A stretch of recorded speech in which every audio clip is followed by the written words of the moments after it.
市里建设新风貌，要求所有老旧小区都加装电梯。可我家住1楼，装电梯不仅有噪音污染，还会遮挡光线。考虑到楼上住户都是老人，我和邻居们协商装连廊式电梯，大爷大妈们满口答应。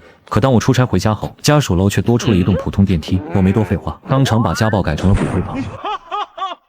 阿康啊，还是你命好。1分钱没花就住上了电梯房。不是说好装连廊电梯吗？装这种电梯你让我家怎么住人？听着我的话，李大妈不但没有丝毫愧疚，反而对我冷嘲热讽。连廊电梯要贵好几万呢，你是不是想在中间赚钱啊？再说了，电梯建在外面，又没装在你家里，对你有什么影响？你没看到电梯把我家窗户都挡完了吗？而且我根本没同意装普通电梯，赶紧给老子拆了！此话一出，李大妈的脸瞬间黑了下来。这电梯可是20多万呢，要拆也可以，你把钱出了，再全资装个连廊电梯。我俩争吵的动静很大，街坊邻居全都围了过来。大家都评评理，我们这栋楼好不容易装了电梯，这小畜生非要把电梯拆了，还一定要装什么连廊电梯，他肯定是想吃回扣。小伙子，都是街坊邻居，你怎么能挣这种黑心钱呢？不就挡点你家光线吗？反正你白天要上班，这点采光对你也没什么影响。就是，没花钱就住上电梯房，我要是你，还得给街坊们摆2桌呢。看着他们一个个倚老卖老，冠冕堂皇的享受电梯的好处，却丝毫不提及我的损失，还想让我自己咽下去，我就气不打一处来。电梯拆不拆？年轻人，我劝你好自为之，你又没出钱，白得便宜了你还不满足？看着李大妈一副死猪不怕开水烫的模样，我恨不得上去撕了她。再问你一遍，拆不拆？反正电梯已经建好了，我们这些老头老太出行都靠它，有本事你把它拆了啊！住不惯你可以搬家啊，又没人拦着你。听到李大妈这么说，我反倒冷静了下来。原来想跟我玩先斩后奏这套啊，那你可真是打错算盘了。好，你可不要后悔。我要后悔是你生的。想认祖宗却乱葬岗，我可生不出你这种不要脸的老货。我没有理会鼻子都气歪的李大妈，直接在手机上重新租了一套房，又找了家装修公司，把我的要求提了出来。哥，按您这要求，装完房子就住不了人了。我就不是给人住的。在房子装修期间，我在网上发了个帖子，说我有骨灰房无偿使用1年，很快就有很多人申请使用我的骨灰房。看来骨灰房还是很畅销的嘛。李大妈，你给我等着。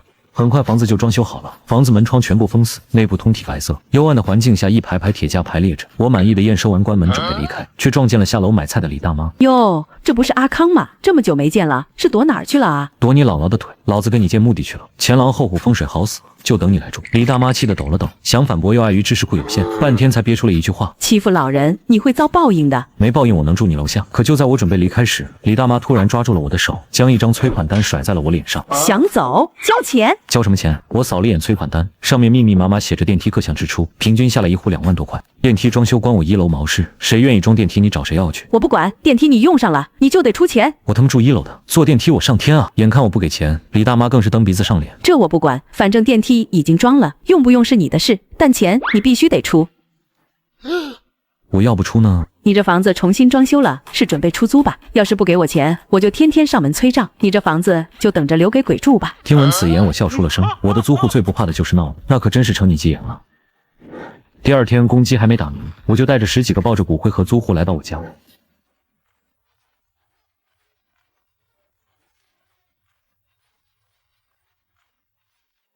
安置完已经5点多了，出门正好碰上出来晨练的李大妈。你们是租阿康家的人是吧？我劝你们马上搬走，不然我们这些老头老太早起晨练，在你们家门口敲锣打鼓的，你们睡不好，可别怪我们。几位租户不知道我跟李大妈们的恩恩怨怨，只当是邻居间的好心提醒。放心大妈，您尽管照，按您喜欢的来，越大声越好，我们不要紧的。原本是好的话，听在李大妈耳朵里，意味就变成了十足的挑衅。她脸色沉得能滴出水来。果然，住这房子的都是一路货色，有你们哭的时候。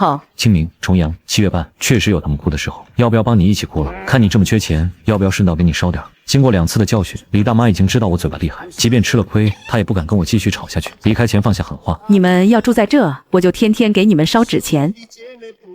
这大娘人可真不错啊，不仅每天奏乐，还要替我们烧纸钱。康哥，没什么事我们就走了哦。送走租户，我回家继续工作，偶尔看看骨灰房的监控。半夜1点多的时候，我看到李大妈提着个火盆在我家门口烧纸钱。凌晨5点多的时候，又看到她拉着一大伙人在我门口又唱又跳的。她以为靠这些手段就能把我的租户们赶出去。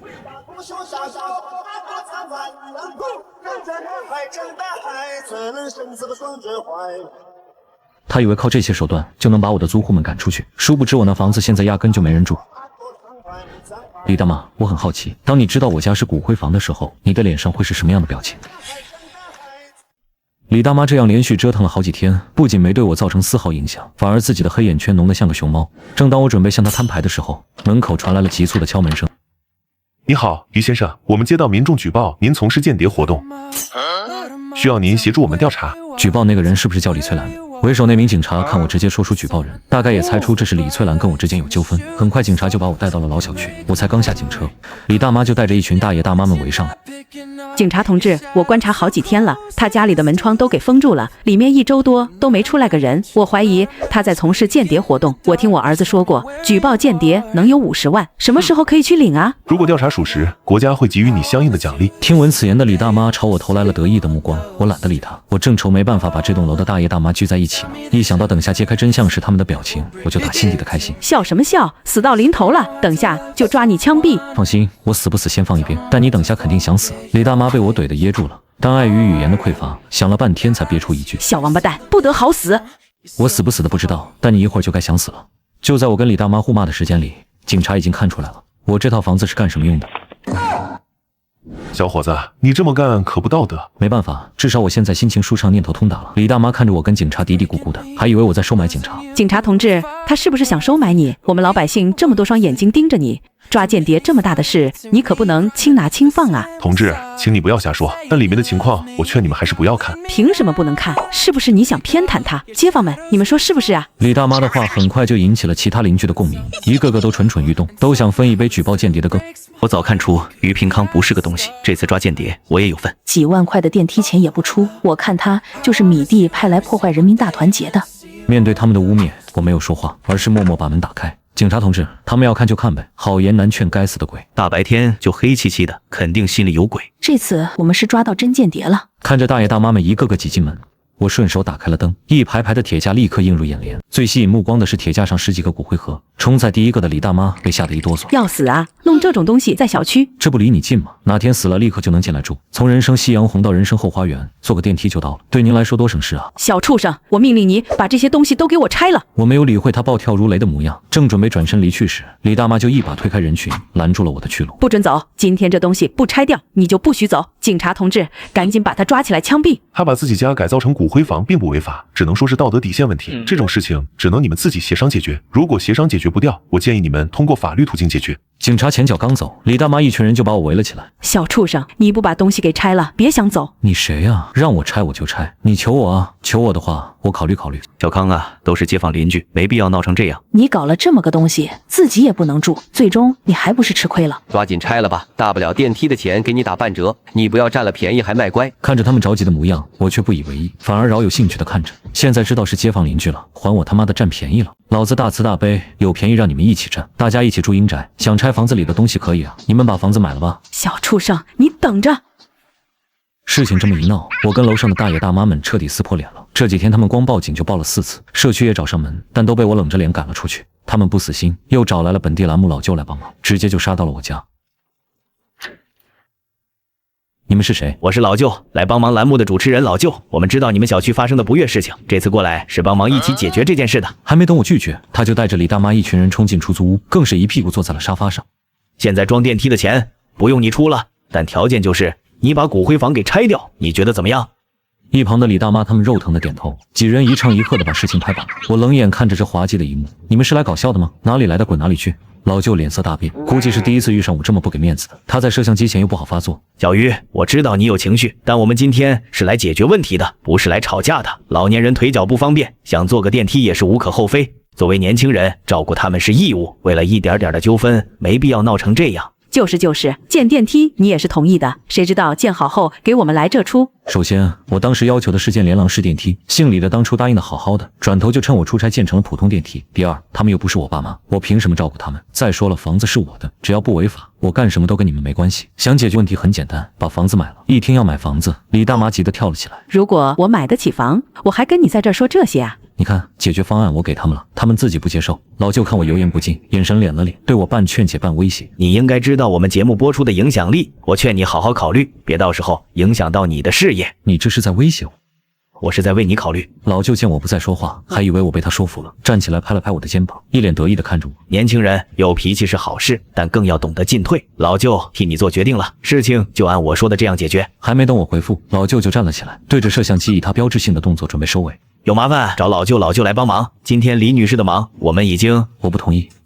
你说什么？老舅脸色铁青，挥手示意跟拍关掉摄像机。你知道这么说的后果吗？不给我面子！你以为自己是四皇红发，我给你鸡蛋的面子？说完，我掏出手机，又指了指胸口正在直播的运动相机。网友们听到了吧？知名节目主持人老舅威胁我。卧槽！帮忙节目的主持人威胁嘉宾，怪不得一协商一个准呢，原来都是这么来的。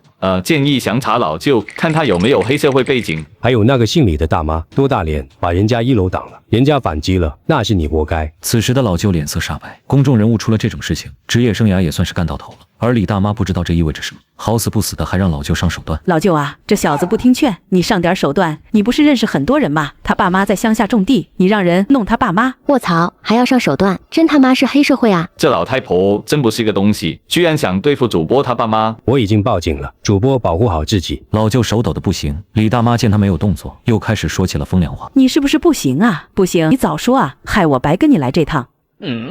我害你！李大妈丝毫没察觉到老舅的异常，还不知死活的蛐蛐。我还以为你直接上手就把他抓去了呢，谁想到你会是只软脚虾，害我浪费1天的时间。不行，今天的误工费你得赔我。好，我给你误工费。